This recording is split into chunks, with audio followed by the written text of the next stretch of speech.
거룩한 성전에서 거룩하신 하나님 앞에 그 거룩한 예배를 드리는 거룩한 성도들에게 하나님의 크신 은혜와 복과 사랑이 넘치기를 기도드립니다.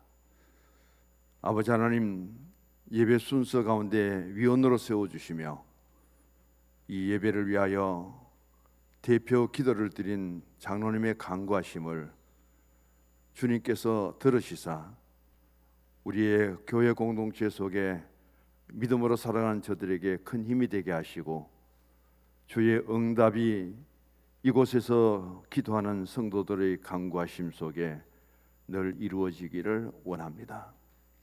주의 거룩한 성호를 찬양하는 찬양대의 그 음성을 주님께서 들으시며 영광 중에 함께 하시고 저에게는 은혜와 감동의 시간 됨을 감사합니다. 때를 따라 하나님께서 세우시는 곳에 거룩한 제단에서 거룩한 예복을 입고 아버지 하나님의 말씀을 선포하는 종의 인간의 모습은 감추어 주시고 오늘 또 준비한 말씀이 선포되는 곳에 주의 거룩한 성령으로 채워 주옵소서. 깨닫게 하옵소서. 확신을 주시며 믿음으로 살아가기를 새롭게 다짐할 수 있는 복된 예배 시간 되기를 원합니다. 우리 주님 예수 그리스도의 이름으로 기도를 드립니다. 아멘.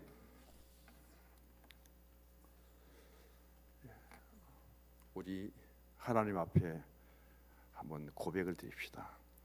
따라해 보세요. 하나님, 오늘 저에게 관심을 가져주십시오. 할렐루야. 옆에 분에 인사합시다. 저에게 더 깊은 관심을 가져주세요. 할렐루야. 사랑의 반대말은 무관심입니다. 관심이라는 것은 결국 사랑이죠. 지난 주일날 세 가지 소주제 중에 예수님과 예레미야의 공통점에 대해서 말씀을 드렸고요. 특별히 네 가지, 다윗이 자신이 범죄 후에 철저한 회개와 더불어 재창조되기를 구하는 기도를 올려드리죠. 여기서 멜도와 몰도와 풀 그리고 유수라는 이 4단계를 거쳐서 오늘 또 주님 앞에 내가 서야 될 곳은 어디이고 무엇을 위해서 내가 서야 될 것인가 늘 성찰하면서 하나님 앞에 아름다운 신앙을 지켜갈 수 있기를 원합니다. 오늘 주보를 보시면 심리학자 아들러라는 분이 열등감과 우월감이라는 이 논리를 설명하고 있습니다. 열등감이라는 것은 누군가와 비교를 해서 그 사람보다 내가 더 못하다는 것을 깨달을 때 심리적으로 주어지는 일들로 하여금 자신이 굉장히 자기 스스로를 낮추게 되고 때로는 포기할 정도까지 이르게 됩니다. 우월감이라는 것은 상대적으로 내가 잘났고 내가 뛰어나고 그래서 대체적으로 보면은 오만하고 거만하게 살아가는 모습이죠. 우리가 성경 속에서 보면은 열등감은 누구든지 다 갖고 있습니다. 출애굽의 모세 시대를 끝내고 바로 예고도 없이 이어진 지도자가 여호수아예요. 그래서 성서적으로 신학적으로는 여호수아 콤플렉스라는 용어가 나옵니다. 여호수아가 모세 뒤를 이어서 지도자의 자리에 서게 되는데 모세와 자신을 비교해 보니까 상대적인 가치가 성립될 수 없을 만큼 자기 부족을 깨닫죠. 그런 열등감 속에 있었던 여호수아가 어떻게 열등감을 해소하고 요단강을 건너가서 가나안 7부족을 물리치고 12기업 12지파를 세웠을까? 열등감은 긍정적으로는 극복해 나갈 때 대단한 힘을 얻게 되고요, 반대로 열등의식 속에 빠져버리면은 그는 자신의 능력을 전혀 드러내지 못하고 자신의 삶을 포기하게 되는 그런 경우가 생기게 됩니다. 성경에 보면은 모두가 다 열등의식에 열등감이 있었음을 보여줍니다. 여호수아만 열등감 속에 있었던 것이 아니라 모세도 열등감에 있었던 사람이에요. 하나님이 모세를 부릅니다. 그리고 너는 바로에게 가서 너희 민족들 백성들을 탈출시켜라 했을 때에 모세가 첫 번째 한 말이 뭐예요? 나는 말이 둔하고 내 혀가 뻣뻣해서 나는 할 수 없습니다. 그런 일은 나는 못합니다. 그럴 때에 하나님이 너의 말 못하는 대신 누군가를 아론을 세워주겠다. 그리고 하나님이 함께 하시겠다고 해서 그 열등감을 벗어날 때 말도 못하고 혀도 뻣뻣했던 모세가 바로를 맞서서 10가지 재앙이 내릴 만큼 그렇게 강하게 밀고 나갈 수 있었던 것은 누구 때문일까요? 하나님 때문에. 열등감은 믿음 안에서 해소될 수 있고, 하나님이 함께 하시면은 아무리 열등감에 속해 있는 사람일지라도 하나님 앞에 거룩하게 쓰임 받으면은 가장 강하고 담대할 수가 있습니다. 하나님 여호수아에게 던진 말씀이에요. 너는 강하고 담대해라. 지금의 열등의식을 벗어나지 못하면은 너는 진정한 지도자가 될 수 없고 이 백성들에게 하나님 약속하신 가나안 땅을 너는 차지할 수 없다. 강하고 담대해라. 내가 너와 함께하리라. 그 신앙을 갖고 여호수아는 대단한 일들을 펼쳐가죠. 오늘 본문에 보면은 예레미야도 열등감이 굉장히 많은 사람이에요. 오늘 본문 5절에 보면은 이 소명이라는 단어와 그리고 사명이라는 단어, 콜링이 무엇이고 미션이 무엇인지 그것을 분명히 보여주는데도 불구하고 6절에 보면은 나는 슬픕니다. 나는 아이입니다. 나는 말할 줄을 모릅니다. 그런 예레미야를 선지자로 세워서 50여여 동안 가장 나라가 위기 속에 있을 때, 힘들 때 하나님의 명령을 따라 선지자 사명을 감당해서 유다 민족들을 구원하는 것이 아니라 이 민족들이 바벨론에 멸망해가는 그 모습을 지켜보면서 눈물을 흘리며 자신에게 주어진 사명을 열심히 했지만은 효과는 그렇게 보지 못하는 안타까운 선지자 예레미야를 바라보시면서 오늘도 우리가 믿음 생활 하시는데 가장 중요한 것은 예수 이름으로 나는 할 수 없지만 내게 능력 주시는 자 안에서 할 수 있다는 그런 신앙의 긍지.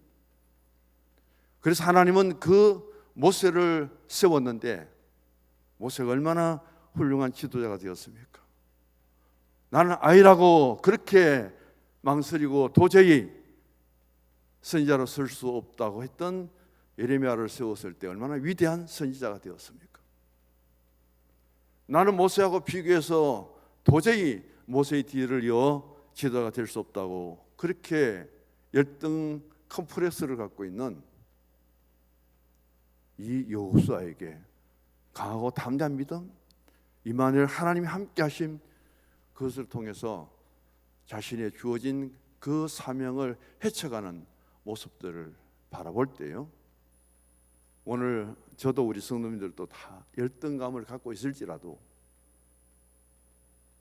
우리 하나님께서 열등감을 가진 사람에게 사명을 맡기고 그를 일꾼으로 세울 때에 얼마나 위대한 일을 하셨는가를 돌아보면서 성서중앙교회 안에 우리 성도님들은 하나님, 나는 못합니다.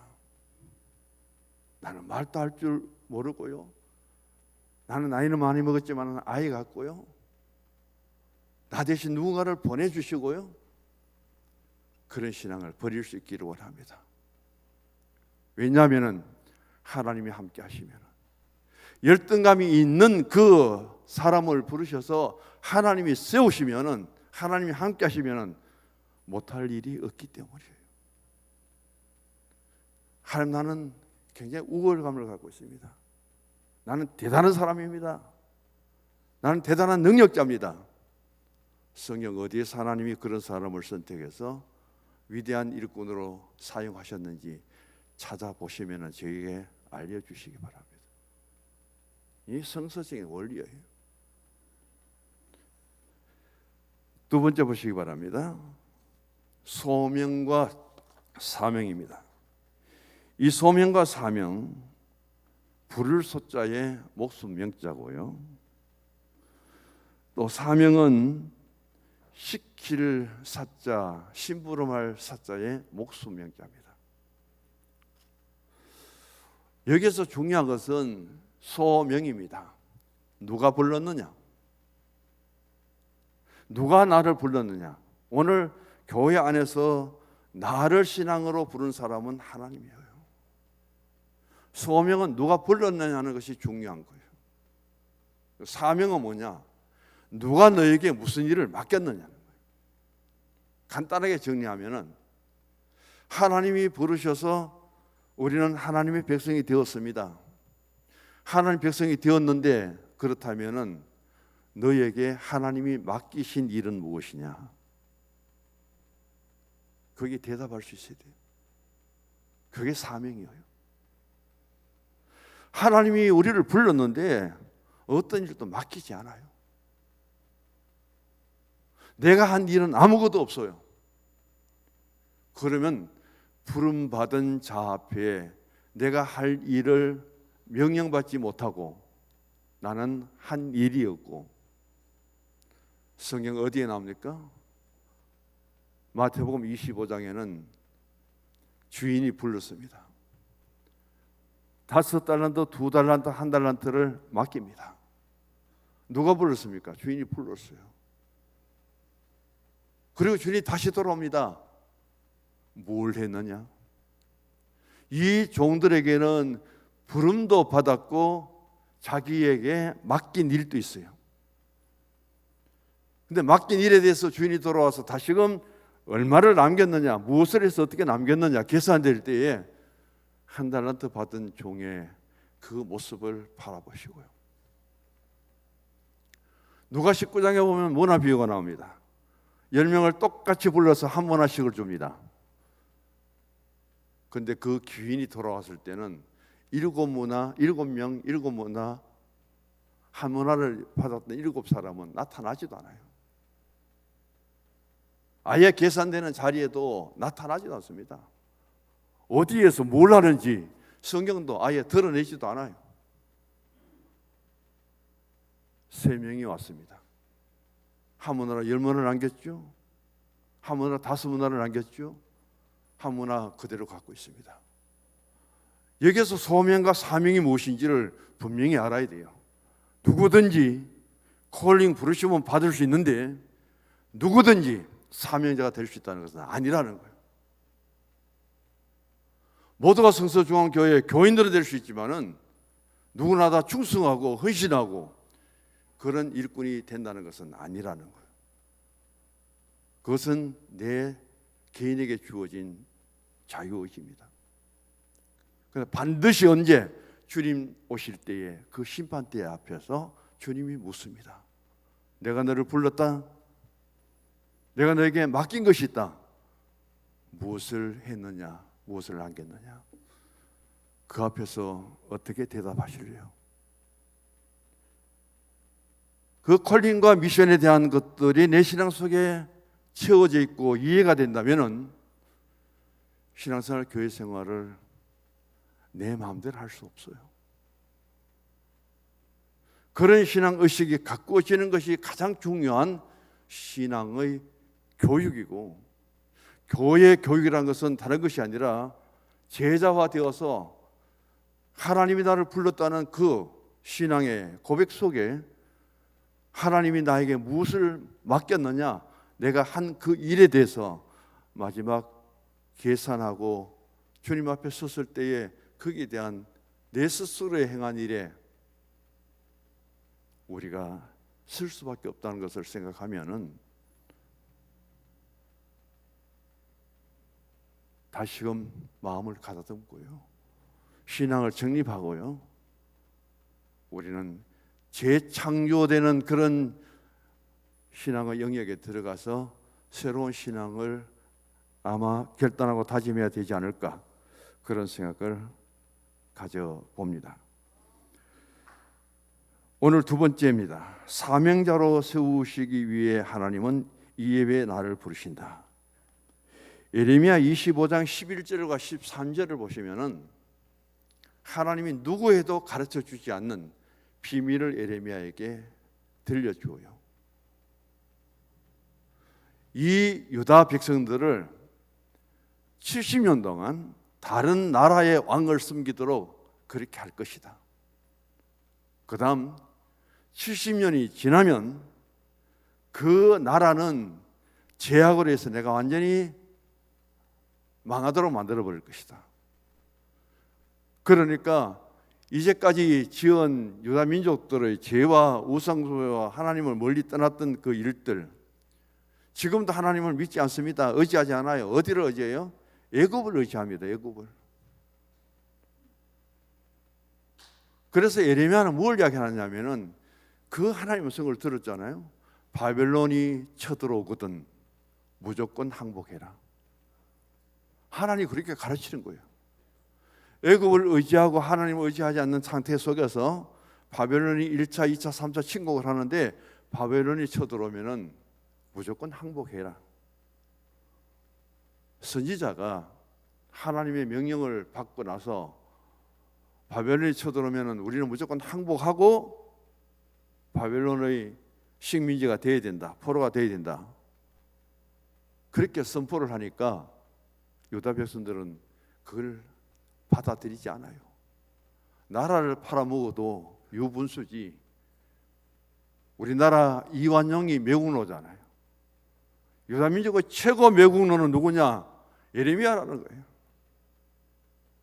그래서 안 당해도 될 그런 일들을 수없이 당하면서 예레미야는 그 사역의 현장 속에 수없이 눈물을 흘리면서 결국 별명은 눈물의 선지자라.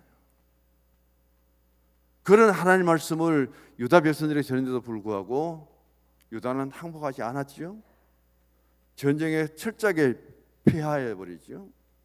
그렇게 외치던 선포하던 예레미야는 그 자기 동족들의 전혀 반응을 호응을 받지 못합니다. 들어주는 사람도 없고 들으려고 하는 사람도 없고, 그래서 유다 백성들 유다 땅에서 죽지 못하고 애굽 땅에 와서 돌에 맞아가 순교를 당하는 거예요. 예수님이 땅에 오시기 전에 구약에서 700년 400년 전에 예언을 합니다. 이사야도 예언을 하고 미가도 예언을 하고요. 그 오실 그분이 누구냐? 히브리어 메시아죠. 그분이 오셨습니다. 크리스토스죠. 헬라어로는. 오늘 그분이 예수예요. 영어는 크라이스트라고 하잖아요. 그분이 오셨습니다. 오셔서 완전한 신이신 예수님이 완전한 인간이 되셔서 그런 사건도 세상 어디에도 볼 수 없잖아요. 예수님은 역사적인 사건이고요, 팩트, 사실적인 이벤트입니다. 그분이 왜 오셨느냐? 십자가를 지시고 대신 못 박혀 죽으셔야만 우리가 예수 안에서 구원을 받을 수 있기 때문에 이 엄청난 사건 앞에 우리가 서 있습니다. 그것을 오늘도 우리가 믿어야 되는 것이 우리의 믿음이에요. 이런 가운데서 오늘 사명자를 세우시기 위해서 하나님은 이 예배에 나를 부르신다. 마태복음 4장 19절, 나를 따르라. 폴롬이라는 예수님의 해변가를 지나가다 그 한마디 말씀에 베드로는 배도 그물도 다 버려두고 그대로 예수님 따라갑니다. 왜 따라갔느냐? 너희들 하여금 사람 낚는 어부가 되게 하리라. 나를 따르라 콜링 부르심이죠. 사람 낚는 어부가 뭐예요? 미션 사명이죠. 한 번의 순간에 한 사람 그 베드로가 한 번의 예수님 만남을 통해서 부르심과 사명이 그대로 매치돼 버려요. 그렇게 부름받은 베드로가 일생 동안 어떻게 사명을 갖고 살아갔습니까? 예수의 수제가 되고 베드로가 남긴 그 신앙에 행한 일들은 얼마나 많습니까? 실수도 있지만. 사오라 사오라 불러주시는 예수님은 이미 승천하셔서 하나님 보좌 우편에 계셔요. 그 예수님이 한 사람의 사울을 부르기 위해서 다메섹 도상까지 내려옵니다. 이런 사건이 세상에 어디 있어요? 그 사울을 부릅니다. 콜링 되었죠. 그 사울을 통해서 얼마만큼 사역을 할 수 있도록 하나님이 예수님이 힘을 주셨느냐, 얼마나 그에게 은사를 주셨느냐. 남들이 감당할 수 없는 엄청난 이방 선교 1, 2, 3차 선교를 다 했는데 바울은 자신이 한 것이라고는 하나도 없다고 고백합니다. 누가 하도록 하셨나요? 하나님이 하시도록. 나 같은 죄인에게, 나는 죄인의 개수라고 고백하던 그 바울에게 하나님이 자신을 부르셔서 일할 수 있도록 은사를 주셔서 나는 하나님 주신 능력으로, 하나님 주신 은사로 일한 것이지 내가 한 일은 아무것도 없습니다. 바울은 자기 자랑이 하나도 없어요. 자랑할 것은 약한 것을 자랑했고요, 예수의 십자가를 자랑했고요, 내 몸에 있는 스티그마, 예수님의 흔적을 자랑한 사람이 사도 바울이에요. 이런 사명자가 어디 있어요? 이런 헌신자가 어디 있느냐는 거예요. 저는 목사로서 말씀을 잘하지만 저 자신부터 참 약하고요, 깨달아야 될 일들이 많잖아요.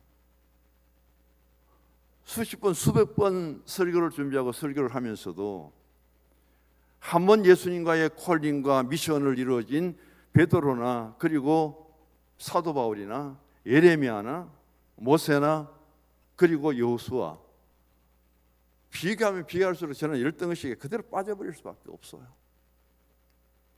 수없이 예배를 드리고 예배를 드리면서 그 하나님 만나기를 원하고 체험적인 신앙이 되고 경험적인 신앙이 되기를 원하는 우리에게 그런 소명은 수없이 주어졌는데 아직도 미션에는 머물지 못하고 교회 와서 무엇을 해야 될지 생각도 안 하고 나는 할 수 없습니다, 나는 못합니다, 끊임없는 자기 변명, 그 말씀을 우리 주님이 들으실 때에 뭐라고 할까요?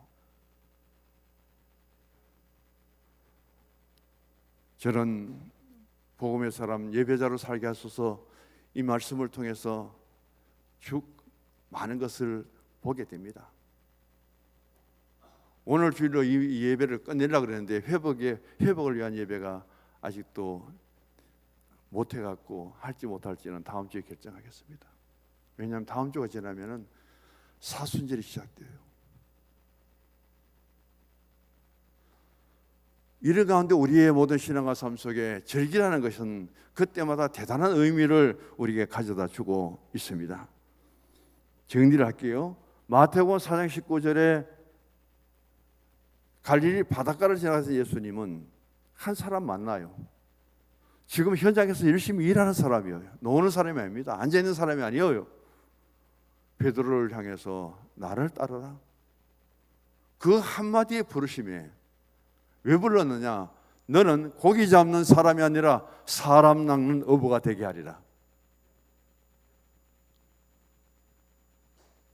그렇게 사명을 줍니다. 지금까지 고기 잡던 이 베드로가 고기 잡던 도구인 그물도 배도 그대로 내던져버리고 나는 이제 사람 낚는 어부가 되겠습니다, 전도자가 되겠습니다, 제자가 되겠습니다, 그대로 주님을 따라가잖아요. 우리는 수없이 많은 예배를 드리고 수없이 주님 앞에 만남을 원하지만은 얼마나 우리의 결단력이 부족한지, 그만큼 주의 음성과 주의 내게 주신 사명에 대한 준비되지 못했기 때문에 들려도 내게 응답이 없다는 사실이 참 아쉬운 뿐이죠. 그래서 여기서 정리합니다. 소명의 중요한 것은 누가 불렀느냐. 세상에도 내가 가기를 원했지만은 불러줘야 가잖아요. 내가 가고 싶은 대학이 있는데 대학이 불러줘야 가요. 실력이 갖춰져야 되는 거죠. 내가 원하는 직장에 가고 싶은데 불러줘야 그 회사에 들어가요. 가고 싶다고 다 가는 게 아니잖아요. 그런 부르심도 어때는 굉장히 중요해요. 나 부르심에 그치지 말고 왜 불렀냐는 거죠. 그 부르심에 대해서 하나님이 왜 불렀느냐, 무엇을 맡기기 위해서 불렀느냐, 부름 받았다면은 당신에게 무엇을 맡겨주더냐. 그게 우리가 이 땅에 살아가면서 남겨야 될 신앙의 흔적과 발자취. 저는 말씀을 드리지만은 그 사무엘입니다. 어머니가 기도로 태어난 아들이 사무엘이죠. 사무엘상 3장 사무엘아 사무엘아 부르시는 하나님의 음성. 그 사무엘은 3살밖에 되지 않았다고 보는데 그때 오늘로 치면 최고의 목회자입니다. 최고의 하나님의 종이에요. 엘리 대제사장은 98입니다. 당시에 98세까지 사는 것도 하나님의 은혜지만은 대제사장으로 얼마만큼 성전을 관리하고 하나님 말씀을 백성들에게 전했던 그런 분인데 하나님은 하나님 음성을 98세 되고 연륜이 많은 엘리 대제사장에게 들려주지 아니하시고 누구에게 들려줬어요? 사무엘에게 들려줬어요. 하나님은 사무엘을 부르는데 사무엘은 하나님의 음성을 들었습니다. 엘리는 전혀 듣지를 못합니다. 이런 가운데서 그 사무엘이 3살밖에 되지 않는데 대단히 중요한 고백을 합니다. 말씀하옵소서. 종이 듣겠나이다. 3살 아이가 종이 뭔지 알아요? 자기를 부르시는 콜링하시는 하나님 앞에 하나님 제가 듣겠습니다. 말씀하시면은 내가 듣는 것이 아니라 하나님 종이 내가 듣겠습니다. 종이 듣겠습니다.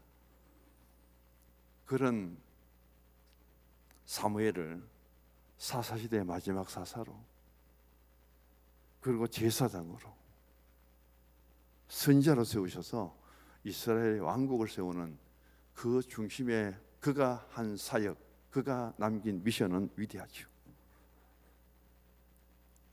우리는 나이도 많고 연륜도 많고 경험도 많고 그게 하나의 장점은 될지 몰라도 하나님의 부르심에 응답할 수 있는 사람, 하나님 부르심에 내게 하나님 무엇을 맡기는지 그 사역의 자리에서 내게 맡긴 일들을 생각하고 그 길을 행할 수 있는 그 아름다운 신앙의 결단 대단히 중요합니다. 이스라엘 백성들은 2가지를 제가 말씀드릴게요. 출애굽기 29장 20절에 보면은 아론과 그의 아들들이 제사장 직위를 받을 때 오른쪽 이 기불 있잖아요. 잡아보세요. 기 오른쪽 기 한번 잡아보세요. 밑에 보드라운드 있잖아요. 거기에 수양의 피를 바릅니다. 제사장을 임명할 때 양을 잡아서 그 피를 기뿌리에게 많이 발라요. 왜 바르냐면은 제사장의 기는 하나님의 말씀을 잘 들어야 됩니다. 제사장의 기는 하나님의 말씀을 잘 듣고 귀로 듣고 그 말씀을 백성들에게 바로 잘 전해야죠. 집례를 해야죠. 또 출애굽기 21장 6절을 보면은 종이 주인의 말을 잘 듣겠습니다. 그 고백을 하잖아요. 출애굽기 21장 6절을 한번 찾아보세요. 나중에 그러면은 주인이 종의 길을 끌고 이 길을 잡아 당겨 갖고 문설주나 문지방에 가서 송곳으로 그 종의 길을 뚫어버려요. 그것은 무엇을 의미하느냐? 이제부터 다른 누구의 명령도 받지 않고 주인의 명령만 따르겠습니다. 순종하겠습니다. 그런 의식을 구약에서 우리에게 말씀을 해줍니다. 즐겁게. 그래서 제사장의 직무를 하는 그 일에 어떤 무엇보다도 하나님의 말씀을 잘 들어야 될 사람이 주의 종이고요, 주인을 잘 섬기겠다는 종은 그 주인에게 끌려가서 운술주의 길을 갖다 대고 송곳으로 뚫어버려요. 그래서 주인에게 어떤 것도 나는 명령에 순종하겠습니다. 그런 절차예요. 그런 의식을 가진 종이 주인을 반영할 수 없겠죠. 거역할 수 없겠죠. 마지막 세 번째입니다. 예배를 통해서 더 충성된 사명자가 세워지는 교회입니다. 세우다는 뜻은 일으킨다는 뜻이고 확실하게 고정시키다는 그런 의미가 있습니다. 자, 9절 말씀 같이 읽어봅니다. 여호와께서 그의 손을 내밀어 내 입에 대시며 여호와께서 내게 이르시되 보라 내가 내 말을 내 입에 두었노라. 하나님이 하신 말씀을 전부 누구에게요? 예레미야 입에 다 주었어요. 그러면 예레미야에서 지금까지 하는 말은 전부 하나님의 말이에요. 하나님의 말을 전부 다 누구에게? 예레미야의 입에 두었어요. 그래서 예레미야가 지금부터 그 입으로 선포되는 말씀은 예레미야 말이 아니라 하나님의 말이다. 또 중요한 것은 하나님의 손을 내미셨습니다. 그것은 하나님의 능력을 의미하고 있고요, 하나님의 능력의 손으로 예레미야를 이제 세운다는 그런 뜻입니다. 하나님의 손이 또 예레미야 입으로 갔습니다. 그리고 입에 손을 댑니다. 그리고 내 말을 내 입에 두었다고 하나님 직접 말씀합니다. 하나님의 능력, 하나님의 말씀, 하나님 모든 것을 예레미야 입에 다 넣어주셨다는 거예요. 그래서 예레미야의 능력은 하나님의 능력이고 예레미야의 말은 하나님의 말이다. 10절 말씀 보면은 보라 내가 오늘날 너를 만국 위에 세우고 너를 뽑으며 파괴하며 파멸하며 넘어뜨리며 건설하며 심게 하였다고 하는데, 이제까지는 예레미야는 아나도스의 한 젊은입니다. 아나도 지역에 한 젊은이로서 있었는데 이제부터는 하나님의 선지자로 세웠다는 거예요. 이제부터는 하나님의 대리자라는 겁니다. 제가 찾아보니까 예레미야가 14살부터 20살이던데 이때 선지자로 세울 때의 나이가 20세 정도가 되지 않았을까 하는 것이 대체적으로 맞는 말이더라고요. 예레미야 이름이 뭐냐면은 여호와께서 높이시다는 그런 뜻이에요. 내 스스로 높이는 것이 아니라 하나님이 예레미야를 특별히 높여주셨다, 그런 뜻인데 누가 높여주시는 것이 중요합니다. 여기에서 하나, 둘, 셋, 넷, 네 가지를 좀 설명해야 되는데 정리만 할게요. 12시니까요. 첫 번째, 세우는 자입니다. 가장 낙심한 사람이 엘리야예요. 갈멜산에서 바알신 아세라 선지자를 다 죽이고 그가 승리를 했는데도 불구하고 자기를 죽이려고 하는 것 때문에 그는 노된 노말에서 나도 죽여주십시오. 그리고 호렙산 굴 속에 숨어 있죠. 그렇게 있는 엘리야 앞에 하나님이 오십니다. 바람도 지나가고 그다음 불도 지나가고 큰 소리도 지나갔는데도 여호와 계시지 않더라. 그런데 고요하고 세미한 가운데 하나님 음성이 들립니다. 스틸 스몰 보이스라, 고요하고 조용한 소리에 들리는데 너는 빨리 일어나 가서 너 대신 엘리사를 뭐라고요? 너의 후계자로 세우고 그 다음 또 하나를 더 명합니다. 너는 가서 하사엘에게, 다메섹에 가서 하사엘에게 기름을 부어서 왕이 되게 해라. 지금 죽기를 갈망하고 굴 속에 숨어서 그렇게 그가 가장 열등감 속에 빠져 죽을 지경인데 하나님이 그를 이렇게 써서 어디에 앉아 있느냐? 어디에 숨어 있느냐? 어디 열등 속에 빠져가 있느냐? 빨리 일어나 가서 엘리사를 만나라. 그게 기름 부음을 줘서 너희 후계자로 삼고 다메섹의 하사엘을 만나서 이스라엘 왕으로 삼고 할 일이 얼마인데 이렇게 죽으려고 하고 굴 속에 숨어 있느냐? 이렇게 세우는 것이죠. 첫 번째 뜻이 하나님이 예레미야를 부르십니다. 그리고 사명을 주시죠. 누구에게 하나님이 그렇게 하시느냐? 하나님이 세우시는 자는 하나님 일을 하게 되어 있습니다. 두 번째, 뽑는 자입니다. 썩은 이를 뽑듯이 원수가 뿌린 나귀 뿌리를 뽑아야 되고요. 세 번째, 파괴하고 파멸하는 건데, 파괴는 깨트리는 것이고 파멸은 산산조각 내는 겁니다. 파괴 목적은 새로운 것을 건설하기 위한 것이고, 옛집을 파괴해야 그 새 집이 세워지죠. 그 다음 네 번째, 심는 자입니다. 이 심는 게 제일 중요해요. 다 깨버리고 다 부숴버리고 그렇게 정리되었다면 무엇인가 새로운 것이 심어야 되잖아요. 그게 재창조라는 것이죠. 그래서 세우심을 받는 예배가 가장 은혜 받는 예배다. 가장 내가 약해져서 숨어 있고 할 수 없고 죽기를 원하고 그런 엘리야를 세우셨죠. 나는 아이고 말할 줄도 모르고 나는 자신 없는 예레미야를 세웠지요. 나는 입이 둔하고 혀가 뻣뻣하고 그런 모세를 세웠지요. 일어나야 세워야 일이 됩니다. 앉아 있으면 안 되는 거예요. 누워 있으면 안 되는 거예요. 옆에 분에게 한번 인사합시다. 일어섭시다. 크게 한번 인사합시다. 일어섭시다. 그래야 일이 시작되는 거예요. 자, 주보 마지막에 같이 읽습니다. 여호수아 컴플렉스라는 말이 있다. 여호수아는 열등감이 있었다. 모세 역시 열등감이 많았다. 예레미야 역시 열등감에 눌러 있었다.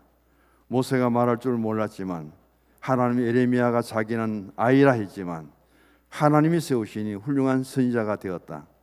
하나님은 사람을 세우신다. 모세, 사무엘, 예레미야를 세우신 하나님이 나도 세워주신다. 할렐루야. 하나님 감사합니다. 사명자를